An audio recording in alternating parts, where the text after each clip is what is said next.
گھر میں غریبی آنے کی 10 اہم وجہ۔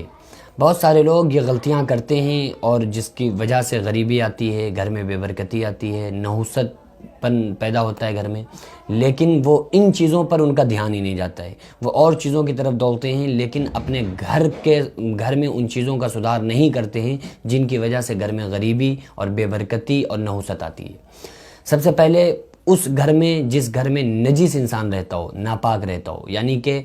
بہت سارے لوگ یہ کرتے ہیں کہ وہ نجس ہو جاتے ہیں تو وہ ناپاک ہی رہتے ہیں، وہ کئی گھنٹے اور ایک آدھ دن ناپاکی میں ان کا نکل جاتا ہے۔ تو سب سے پہلے اس بات کا خیال رکھیں کہ اگر کوئی انسان نجس ہو تو فوراً وہ طہارت حاصل کر لے۔ نجس جس گھر میں انسان ہوگا یا مرد یا عورت ہوگی تو اس کے گھر میں برکت نہیں آ سکتی، اور وہ عورتیں جو پیریڈ سے ہوتی ہیں تو وہ تو ایک مجبوری ہے، تو ان کا اس میں شمار نہیں ہے، کیونکہ وہ اللہ تبارک و تعالیٰ کی دی ہوئی اللہ تبارک و تعالیٰ کی دی ہوئی بیماری کہہ لیں یا عادت کہہ لیں، تو وہ اللہ تبارک و تعالیٰ کی جانب سے، تو اس لیے اس بے برکتی میں وہ عورتیں شامل نہیں ہوں گی جو کہ پیریڈ سے ہوتی ہیں۔ اس کے علاوہ اگر ان کو کوئی کسی طرح سے وہ جنوبی ہو رہی ہیں، ناپاک ہو رہی ہیں، تو پھر ان کو چاہیے فوراً غسل کریں۔ اس کے علاوہ بہت سارے لوگوں کو آپ نے دیکھا ہوگا کہ وہ چٹخا ہوا ٹوٹے ہوئے شیشے میں آئینے میں منہ دیکھنا، چہرہ دیکھنا، تو اس سے یہ بھی بہتر کام نہیں ہے، یہ بھی نحوست پیدا کرتا ہے۔ چپلوں کا گھر میں الٹا پڑا رہنا، یہ بھی ایک نیکی ہے کہ آپ چپل کو سائڈ سے سیدھا کر کے رکھ دیں۔ بہت ساری عورتیں کنگھی کرتی ہیں، کنگھا کرتی ہیں، تو وہ بال کنگھے میں چھوڑ دیتی ہیں، تو یہ بھی نحوست آنے کا اور بے برکتی آنے کا ایک سبب ہے۔ اسی طرح سے رات میں برتن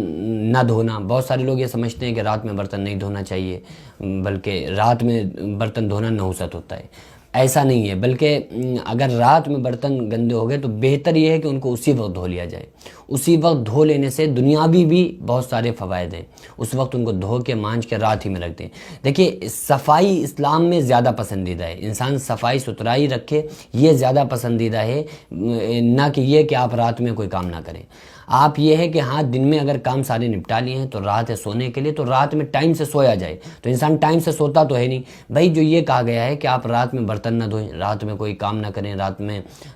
برتن نہ مانجیں، رات میں کپڑے نہ دھوئیں، تو یہ اس وجہ سے کہا گیا ہے کہ رات اللہ نے بنائی ہے سونے کے لیے، تو آپ عشاء کی نماز کے بعد فوراً سو جائیں۔ تو انسان سوتا تو رات میں 11، 12، 2 بجے سوتا ہے، اور ان کاموں کو اس نے چھوڑ دیا کہ بھائی یہ کام ہم نہیں کریں گے کیونکہ رات میں نہیں کرنا چاہیے۔ تو اسلام میں صفائی ستھرائی زیادہ پسندیدہ ہے۔ اگر برتن گندے ہیں اور آپ ضرورت محسوس کر رہی ہیں اس چیز کی، تو پھر آپ کو چاہیے کہ آپ فوراً رات ہی میں برتنوں کو صاف کر لیں، مانجھ کے رکھ لیں، کیونکہ اگر گندے برتن رہیں یا صفائی ستھرائی گھر میں نہ رہے تو یہ بھی ایک بے برکتی اور نحوست آنے کا سبب بنتا ہے۔ اس کے علاوہ پھٹا ہوا کپڑا جسم پر سلنا، یعنی کہ کوئی کپڑے کہیں پہ نسخ ہو گیا، کہیں پہ کوئی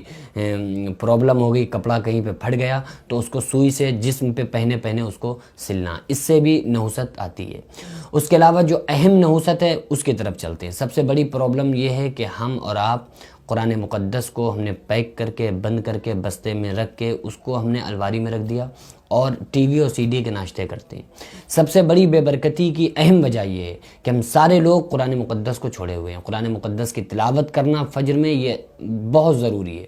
کیونکہ پیارا آقا صلی اللہ علیہ وسلم نے فرمایا جس گھر میں قرآن پڑھا جاتا ہے اس گھر کو آسمان کے فرشتے اس طرح سے دیکھتے ہیں جیسے زمین والے ستاروں کو دیکھتے ہیں۔ تو رات میں پیارے آقا صلی اللہ علیہ وسلم کی احادیث کو پڑھنا، ذکر و اذکار کر کے سونا، ذکر و اذکار اٹھنے کے بعد ذکر و اذکار کرنا، ان تمام چیزوں کو جو پیارے آقا صلی اللہ علیہ وسلم کے بتائے ہوئے اذکار ہیں ان پر عمل کرنا، انشاءاللہ تعالی جب آپ پیارے آقا صلی اللہ علیہ وسلم کو فالو کریں گے ہر معاملے میں، تو پھر ہمارے گھر میں برکت ہی برکت ہوگی، ہمارے گھروں کے اندر بہت زیادہ انشاءاللہ تعالی کسی قسم کی غریبی نہیں رہے گی، اور جو ہمیں بے برکتی محسوس ہوتی ہے یہ بے برکتی ہماری ختم ہو جائے گی، کیونکہ اللہ تعالیٰ ان اللہ علی کل شیء قدیر، اللہ ہر شے پہ قادر ہے، اور قرآن مقدس میں اللہ فرماتا ہے ان اللہ یرزق من یشاء بغیر حساب، اللہ جسے چاہتا ہے بے حساب رزق عطا فرماتا ہے۔ تو ہم وہ کام کریں جو اللہ چاہتا ہے، تو پھر اللہ تبارک و تعالیٰ رازق ہے، ہمیں ضرور رزق عطا فرمائے گا، کیونکہ رزق تو اللہ کے ذمے ہے۔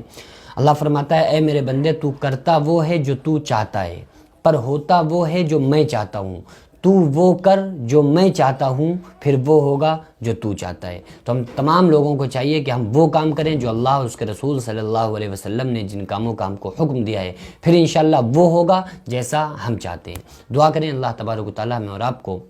پیارے آقا صلی اللہ علیہ وسلم کے بتائے ہوئے تمام طریقوں پر عمل کرنے کی توفیق عطا فرمائے۔ وما علینا الا البلاغ۔ السلام علیکم ورحمۃ اللہ وبرکاتہ۔